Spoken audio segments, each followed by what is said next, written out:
Welcome है दोस्तों आप सभी का मेरे नए व्लॉग में। तो जी आज हम आ गए हैं मायके से वापस।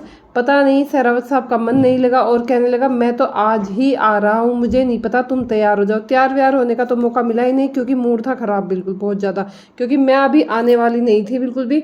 लेकिन उन्होंने एकदम से इतनी हालत ख़राब कर दी कि नहीं मुझे नहीं पता, तैयार हो जाओ। और मैंने कहा अच्छा आप नहीं मान रहे। अब उसकी फ्रस्ट्रेशन बच्चों पर भी निकल रही थी, लेकिन बच्चे कहाँ मानने वाले थे भैया। बच्चे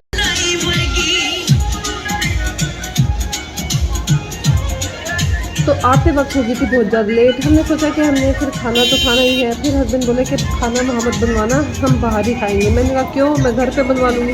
बोले नहीं नहीं हमें बाहर ही खाना खाना है। तो ठीक है, अब खाना तो बाद में खाएंगे भैया। यहाँ तो गर्वित पैर खड़ा जाता है, कहता है मुझे झूले झूलने। अरे भाई तू रहने दे, क्यों खर्चे में खर्चा करवा रहा है। पहले ही हमारे पास बहुत ज़्यादा खर्च हो रहा है, लेकिन इसको तो जो बिल्कुल भी बात माननी नहीं है।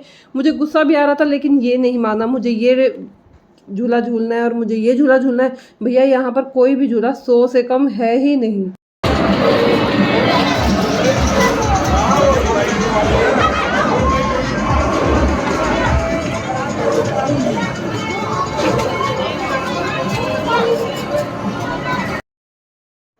तो गर्वित ने जब तक ये उल्टे सीधे रेलगाड़ी और बाइक पे जब बैठ के देखा कि लो भाई चलो मेरी गड्डी, तो चली मेरी गड्डी, ऐसे कर रहा था। और हाँ, इस राइड पे मतलब गर्वित बैठा और हम काफ़ी देर तक बोर होते रहे। बोर तो क्या हुए, फिर हमने गर्वित की बनाई वीडियो। उसके बाद भी भैया ये नहीं माना। अरे मम्मा मेरे को बैठना है। मैंने कहा भाई घर चलना है, 9:30-10 का टाइम हो गया, 10:30 बज गए थे और सब वेट भी कर रहे होंगे।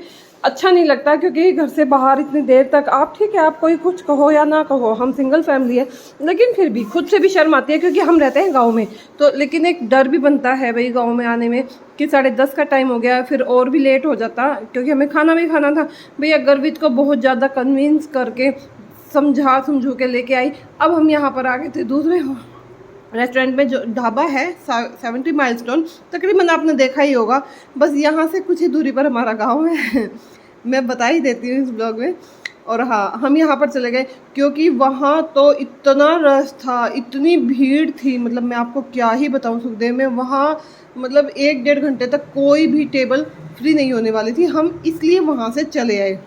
मतलब इतनी अपने आप में बेइज्जती महसूस हुई कि हम आए भी ढाबे पे और हमें कुछ खाना नहीं खा पाए। हम क्या करें, हमारी मजबूरी थी क्योंकि हमें लेट हो रहा था। 1-1.5 घंटा वेट करने का हमारे पास टाइम ही नहीं था। फिर हम वहाँ से गर्वित को झुला के फिर यहाँ पर आ गए 70 माइलस्टोन में। अब इस यहाँ पर आने के बाद उसके पापा जी बोले कि ना तुम लोग खाना जल्दी से जो कुछ भी ऑर्डर कर लो, लेट हो रहा है। क्योंकि हमें इतना लेट होने का आइडिया ही नहीं था कि भाई हाँ इतना लेट हो जाएगा। और हाँ, यहाँ पर आने के बाद क्या हुआ, साइड में जो टेबल पर एक छोटा सा बच्चा था, मैंने नहीं ध्यान किया, वो आके उसने धीरे से मेरे पैर पे ऐसे हाथ लगा दिया। सीरियसली फ्रेंड, मतलब एकदम मुंह से किलकी निकली। मैंने कहा क्या हो गया, मैं डर गई बहुत बुरी तरह से, जैसे बिल्ली का बच्चा या कुछ डॉगी वगैरह आ जाता है, सेम मेरे साथ वही सिचुएशन बनी। इतना डर गई ना मैं, एक बार तो मुँह से आवाज़ निकली बहुत तेज। फिर हमने बैठ कर सब बच्चों ने अपना कुछ मंगाया, इन्होंने सैंडविच मंगाए और गर्वित ने तो कोल्ड ड्रिंक और सैंडविच, उसने खाने को मुंह भी नहीं लगाया। हमने खाना ऑर्डर कर दिया था, बस अपनी सिंपल सी वही जो कुछ भी हम खाते हैं, मतलब ये शाही पनीर, दाल मखनी, सिंपल सी रोटी और रायता। वैसे शाम के टाइम दही नहीं खानी चाहिए, लेकिन फिर भी हमने खाई। और यहाँ पर हाय हेलो हुई।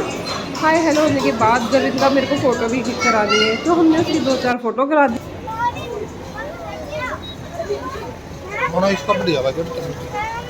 सुखदेव का खाना बहुत बढ़िया और सस्ता भी है।